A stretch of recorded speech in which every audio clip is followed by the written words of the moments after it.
Good morning. We have another fresh start before us, although we've been having some every single day, haven't we? One of yous reached out to me and said, "Why do you always sign off with the be, do, have, give type of thing? What is up with that?" Well, it actually comes from a timeless reminder by Aristotle, who originally kind of had this concept or idea, and then Emerson kind of pushed it along.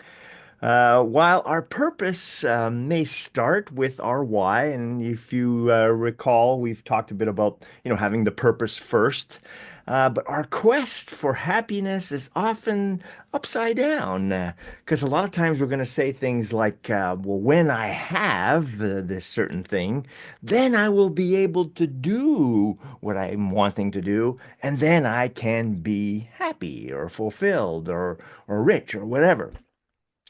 The fact of the matter is, it's actually the other way that can serve us best.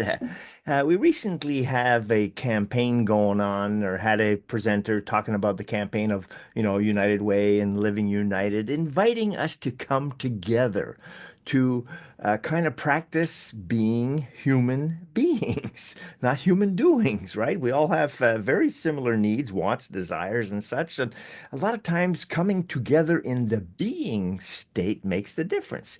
Hence, what I share at the end of a lot of these is be, do, have, and then give.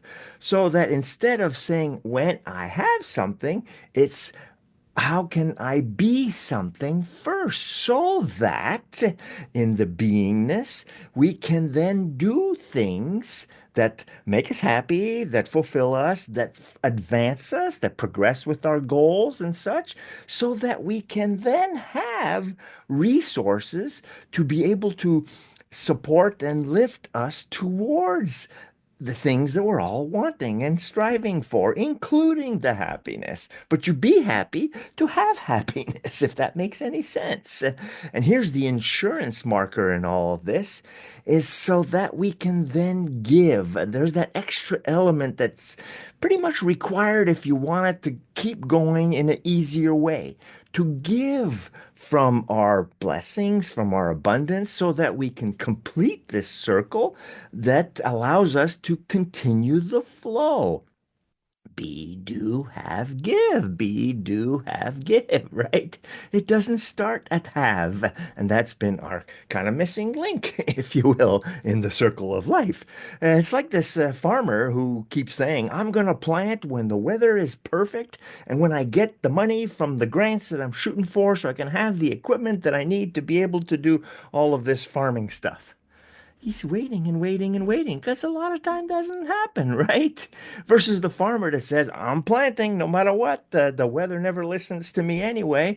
And I need to get this done with whatever resources I have, right? Even if it's a lower end piece of equipment to get it done. But the point is, he gets it done eventually, maybe not as well as he could have, but he did it. And therefore, the prosperity cycle is in motion as opposed to just stop and sitting and waiting, right?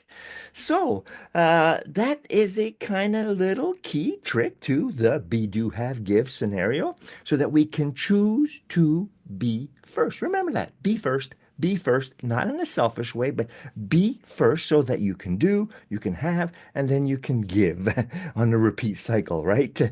William James says, act as if you do what you do makes a difference because it does.